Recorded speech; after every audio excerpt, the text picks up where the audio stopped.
got no bones. I got no bones. I got no wind. Coming at you, live from on the road.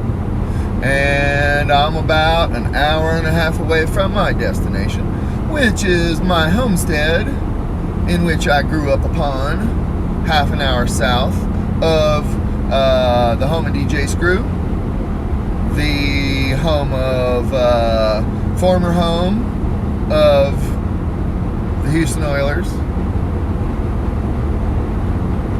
former home of me,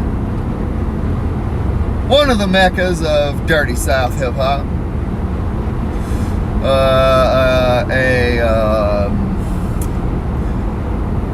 a city built on a swamp, run by oil tycoons and robber barons, and filled with sin and delights of all types. And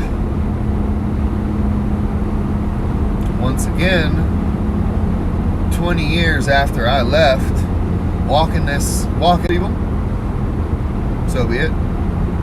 My life was up in the air. Everything was up in the air, which has happened to me a lot of times in my life. And I acted upon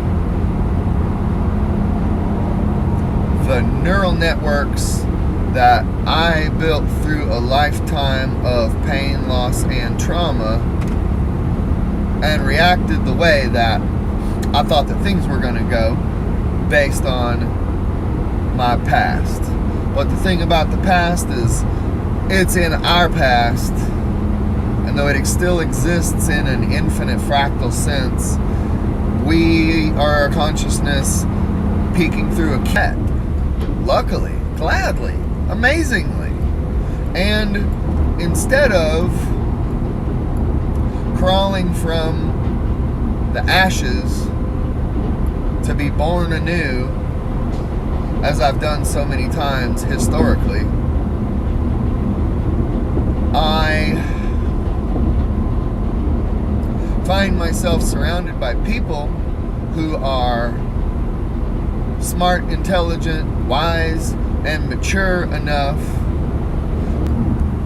and continue to live this life in a new way and in a different configuration. And so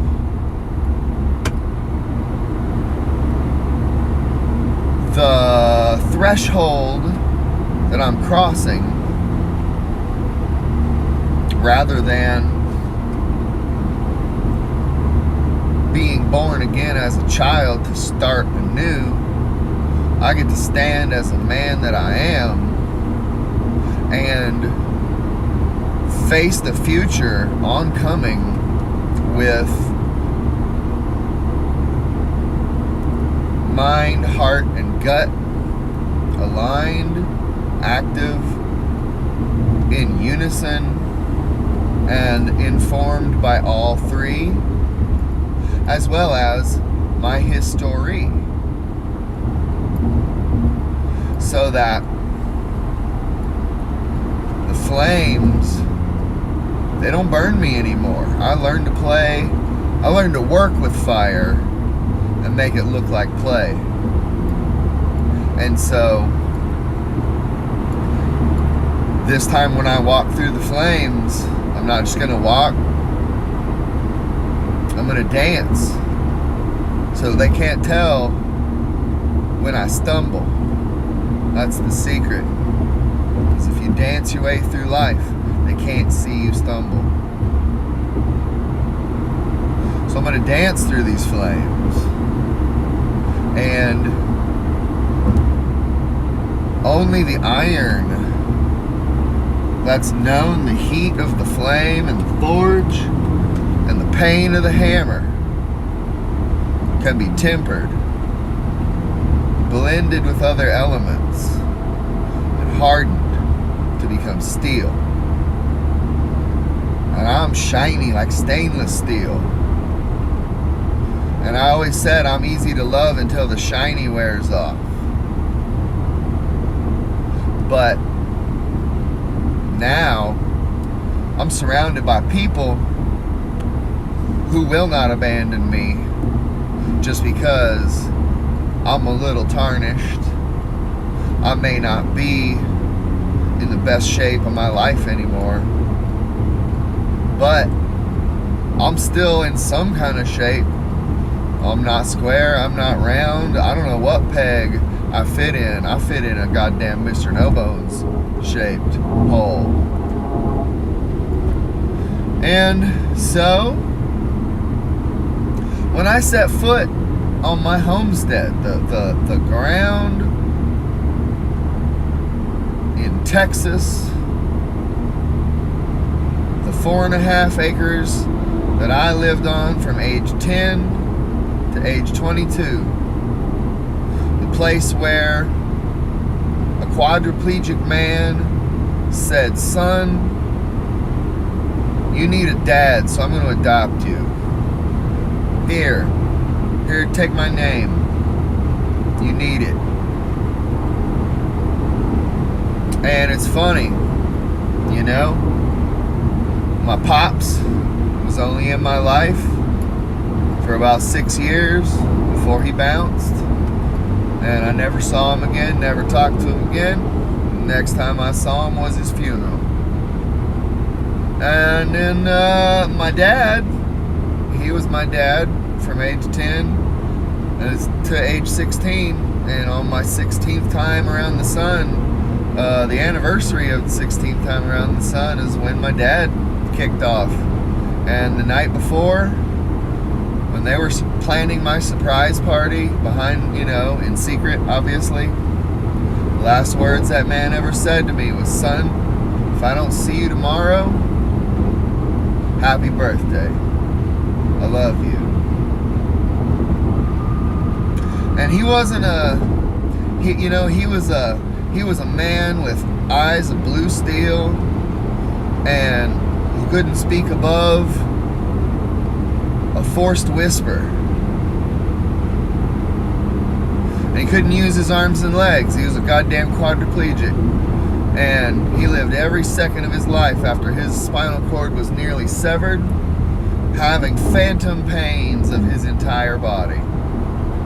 Every time, every brain gigaflop that his brain pinged his nervous system, his central nervous system pinged his peripheral nervous system. The only data he received back was pain, emergency, pain, emergency, pain, emergency. And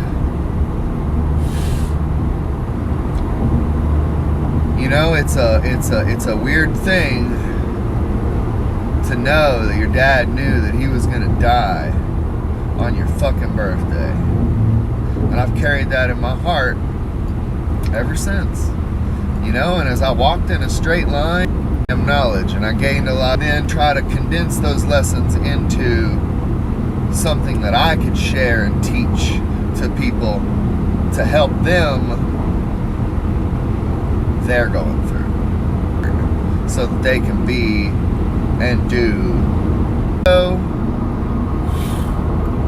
where the one song that ever had lyrics was written by me, and it goes, "Deodorant, oh yeah, I need more deodorant, oh yeah."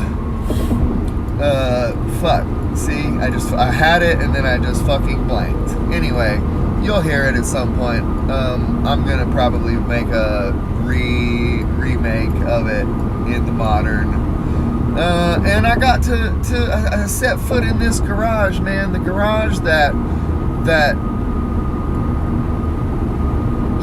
the garage that we went to war with Ronnie in, and he spray painted over all the writing that Charlie and my dad had left there. And just because he didn't like some of the shit that we were writing about him, fucking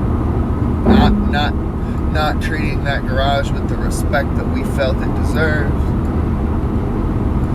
And the wall the junk bin wall that is floor to ceiling, industrial shelving covered in little baskets and boxes full of little bits and little pieces that when the Star Wars special editions were released in theaters, and me and John Eric saw every single one on opening day.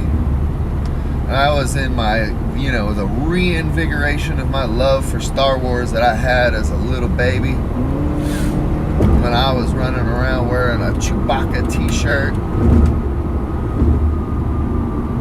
And I learned that Graflex cameras were basically the foundation upon which the original lightsaber hilts were built, that they just went to a thrift store and bought shit that looked like, hey, if we take this apart and put it back together, it would look like a space samurai sword handle and hilt.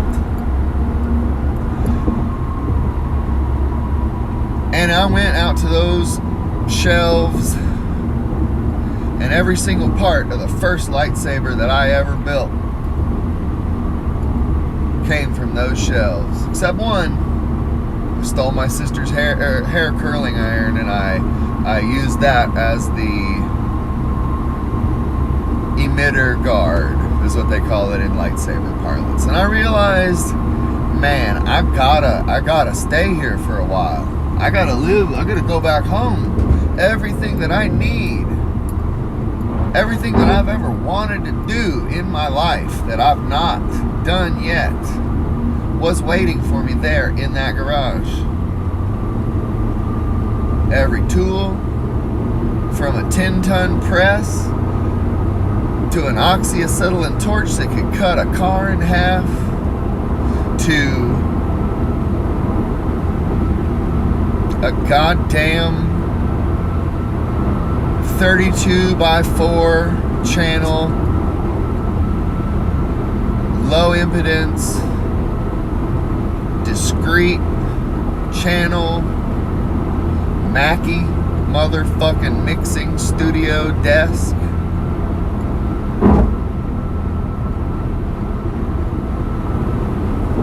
To welders, to fucking cutters, to goddamn the very first magical circle that I ever consecrated. It's all there, all there. And so, while the previous era of my life, wherein my soulmate and I, my life partner and I, live together, has, I don't want to say ended, because of course nothing begins and nothing ends. Infinity is where we live. But it makes the most sense for me to spend however much time I need living in the place where this journey began, or at least this leg of this phase of this factor of this echo of a copy of a rhyme of my life.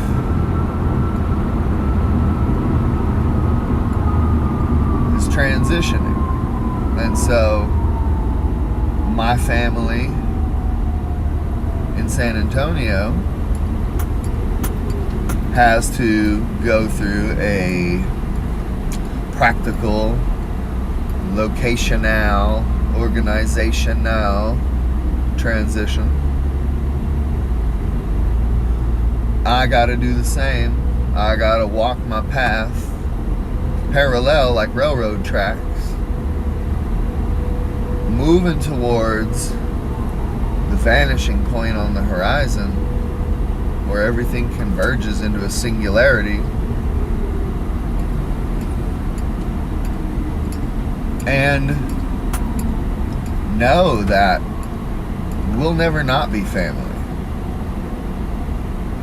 no matter where we live. You know, and I put it on my mama. She taught me how to do this. She and her man, for the last 10 years ish, wibbly wobbly. Sometimes they get to sleep in the same bed, sometimes they don't. And that doesn't affect the fact that they love each other, care for each other, and they take care of each other, whether physically present or whether while maintaining synchrony at a distance. And it's okay. Everything's okay. Everything's always okay, no matter what. The only thing that changes is your perspective. That's what defines your experience. So, wow, I bet you could, God damn it. I bet the fucking AC was blasting in the microphone, wasn't it? I'm sorry. I'm doing this from the road. I got no goddamn monitor or anything. I'm killing this drive. Now I'm chilling in traffic. Going back home. Closing that loop, completing that circuit. Complete a circuit. All we're doing is forming a conduit for electrons to travel from heaven into the earth. Right? That's lightning, that's electricity. And we're lucky that we're smart monkeys who kept adapting, figured out how to dig up a rock, dig up an ore, you know, and take some gold and hammer it into that rock just right so that we could trap lightning inside it and trick it to do math. And started teaching them to talk to each other. And now we're starting to teach them how to think. And we're fucking running it right up to the line, you know. We are walking up to that edge. And as a Zennial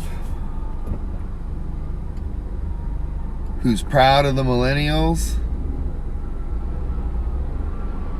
and who has faith in the Zoomers, that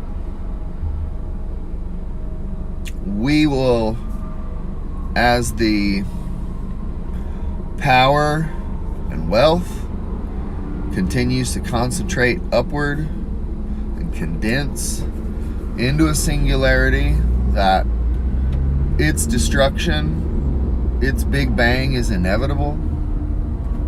And I don't think we'll ever, as a species, get rid of that 1 in 10 neighbors who, instead of fucking saying, hey man, I know that if I give you a cup of sugar when you need it, that you'll have a cup of bacon grease for me when I need it.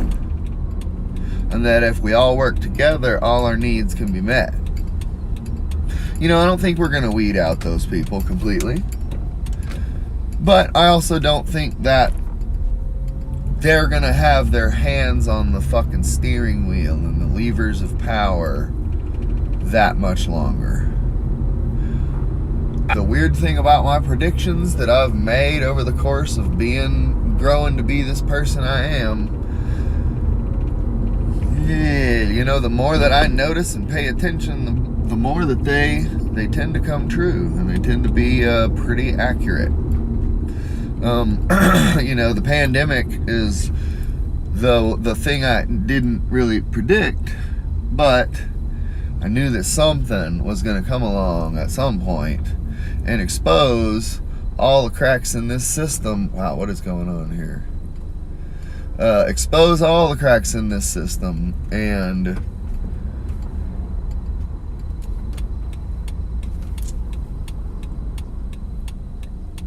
watch it crumble, watch it fall.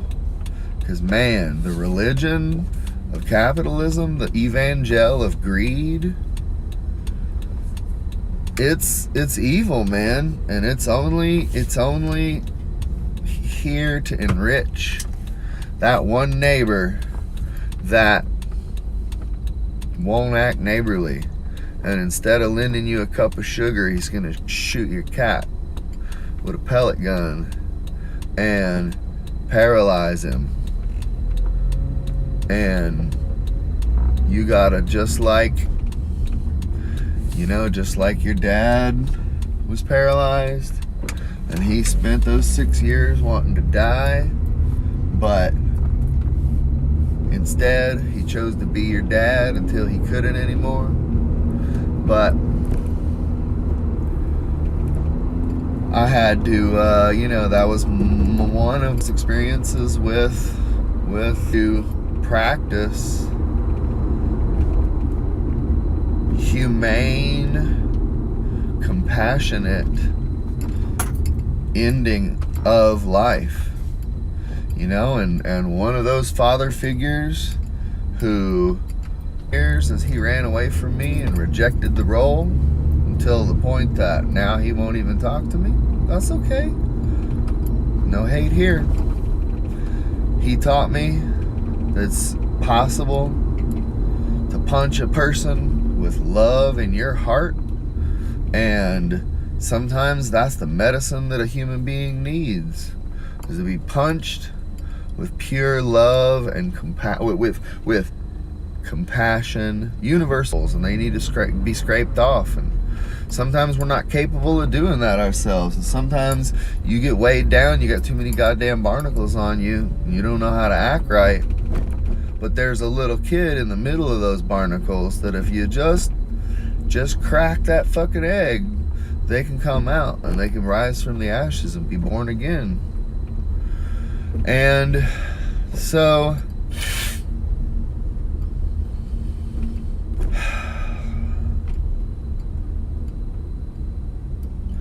I don't think we're ever going to get rid of that 1 in 10 neighbors, for sure. But I think that the truly evil humans, the demons, just on one little point, one little lonely dollar, man.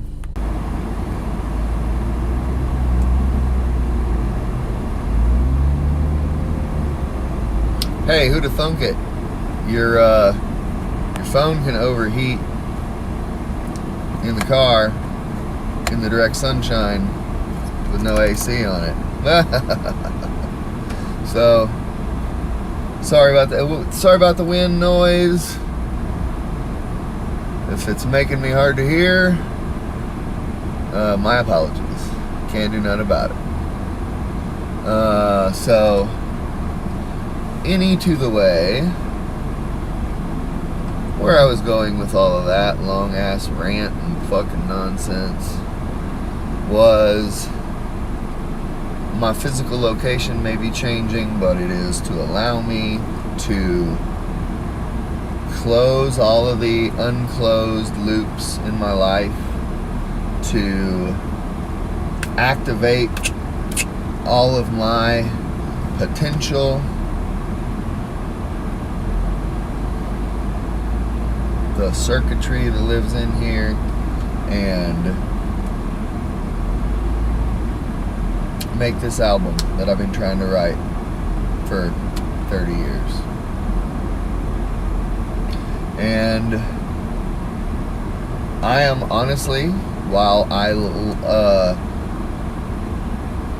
got real goddamn sick of Austin,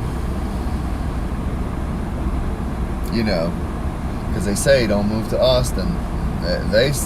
They mean something different than I mean, but the message is the same. Don't fucking move to Austin.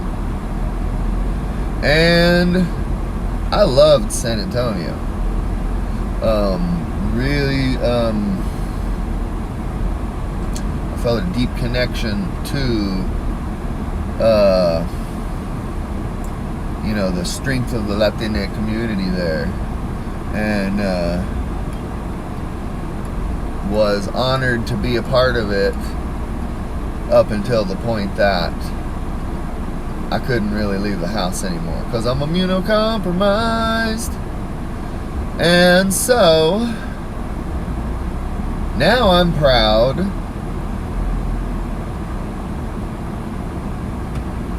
just a few months or maybe a year after discovering that I've been hip-hop my whole life and just didn't know it, to return to my home out in the country.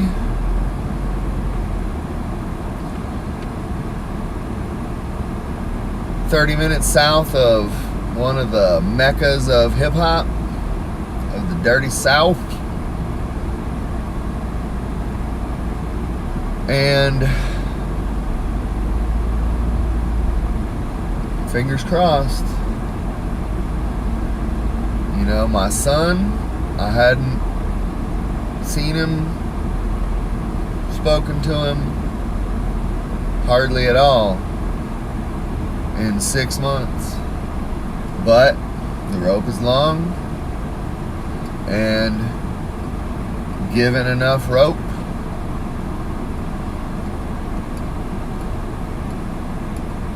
sometimes people will hang themselves. And so I have gotten to spend the last week or so with my beautiful son. I'm going to get to spend another week or so more with my beautiful son before I have to give him back. And as I said, this is not an end or a beginning. It's a transition to a new era. A new era in my life. A new era for the planet. And a new era for all my homies. No matter what shade of the spectrum that you exist in. So, thank you, all my subscribers. Notice that I've not lost a single follower, fan, spirit, where I have been dormant as far as live streaming is concerned.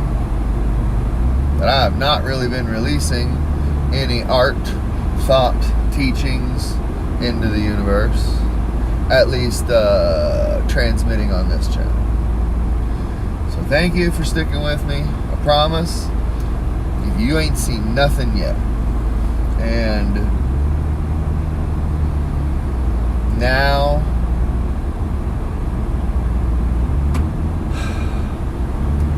I've spent the last couple years trying to figure out where my path has been leading me, pulling me, glittering in the future, glittering in hyperspace, casting off echoes of itself back to me in time. It's finally clear. So,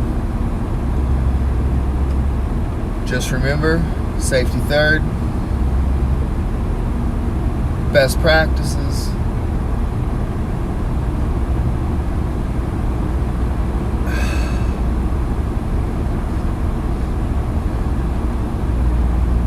and have fun, man. Have fun with it. Keep it playful.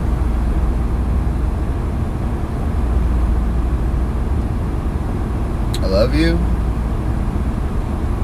The Great Spiral is real. Reality's a weird place to live. Everything is Kung Fu, and Kung Fu is magic. So Mr. No Bones, signing up. Trying to, anyway.